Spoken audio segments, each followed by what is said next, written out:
ده ورق الجوافة اهو. اقول لحضراتكم على فوائده، بس الاول انا هغسله كويس، بعد كده اصفيه، بعدين هفرده لما ينشف، بعد كده هعينه واستخدمه في حاجات كتير جدا هقول لحضراتكم عليها. دلوقتي بغسله، لازم اغسله كويس، بعد كده اصفيه،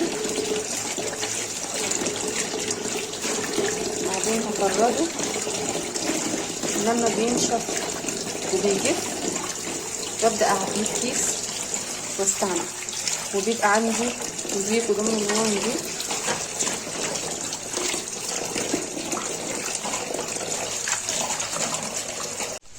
بعد ما غسلت ورق الجوافة احطه في المصفى. لما بتصفى المية اللي فيه خالص، يعني ميبقاش فيه اي نقطة مية، وتاني يوم هبدأ انشره في اي حاجة عندي، صاج او اي حاجة، وبعد كده بسيبه يجف تماما جوه في البيت، مش بخرجه في الشمس ولا حاجة. وبعد كده اجمعه واحطه في كيس واستعمل منه حاجات كتير قوي هقول لحضراتكم عليها في الفيديوهات.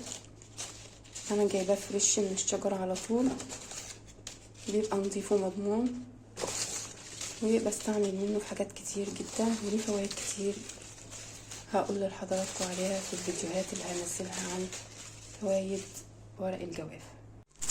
ورق الجوافة بعد ما نشف جمعته كله، حطيته في الكيس هنا، قفلت عليه عشان يبقى نضيف، واستعمل منه براحتي في اي وصفة انا عايزاه.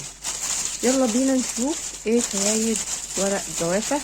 ليه فوائد كتير كتير كتير، يلا بينا.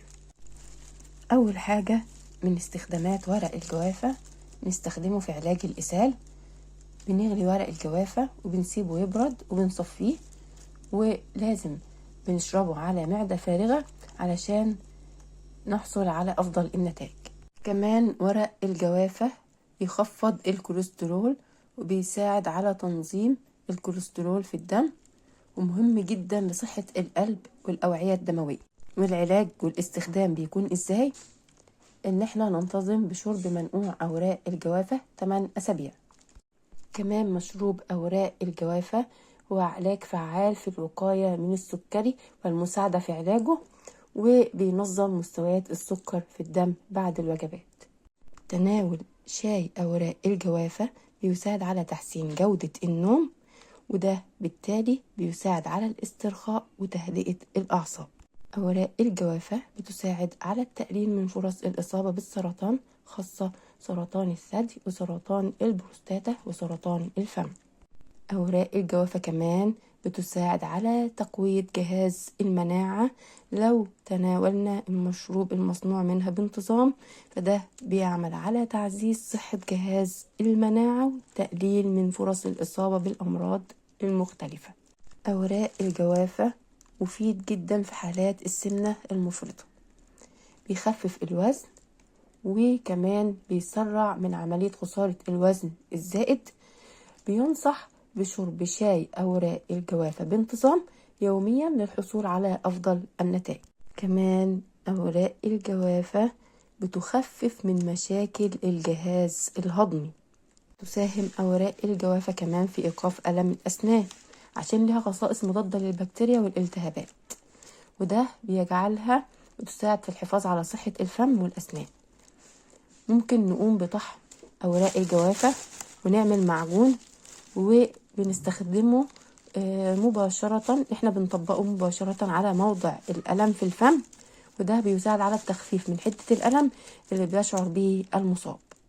كمان أوراق الجوافة بتعتبر أفضل علاج للسعال ونزلات البرد.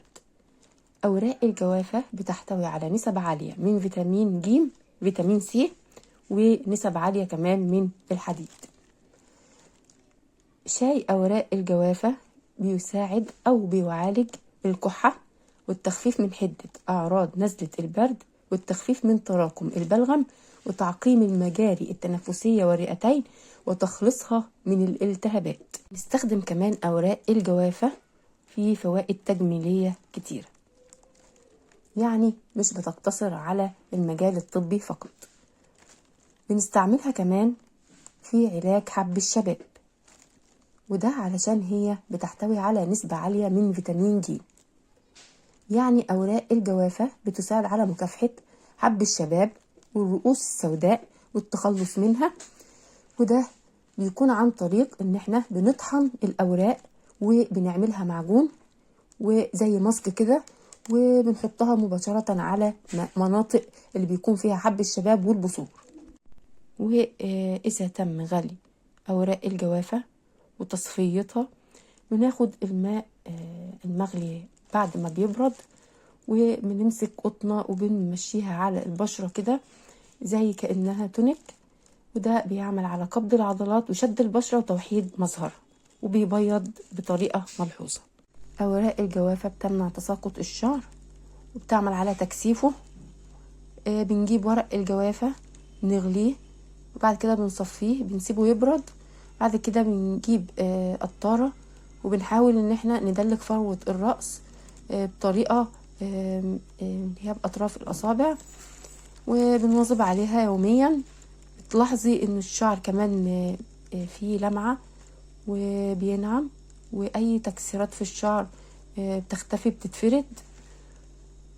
مع المداومة والانتظام بتلاحظي النتيجة في حوالي شهر كده، بتلاقي الشعر بدأ يتقل والتساقط قل ونعومة ولمعة في الشعر. ازاي بنستخدم أوراق الجوافة سواء في المجال الطبي أو التجميل؟ كيفية تحضير مشروب أوراق الجوافة: نغسل أوراق الجوافة كويس جدا، نضع أوراق الجوافة في الماء المغلي، تترك حتى تبرد تماما ويتم تصفيتها وتناولها. كمان ممكن ان احنا نعمل معجون أوراق الجوافة، بنطحن أوراق الجوافة كويس جدا وبعدين نعجنها بالماء للاستخدام الخارجي كماسك للبشرة للعلاج من حب الشباب أو تبييض البشرة، وكمان علاج البثور والرؤوس السوداء. وده كان فيديو شامل لفوائد أوراق الجوافة. أرجو إن حضراتكم تكونوا استفدتوا معنا. أشكركم وإلى اللقاء، والسلام عليكم ورحمة الله وبركاته.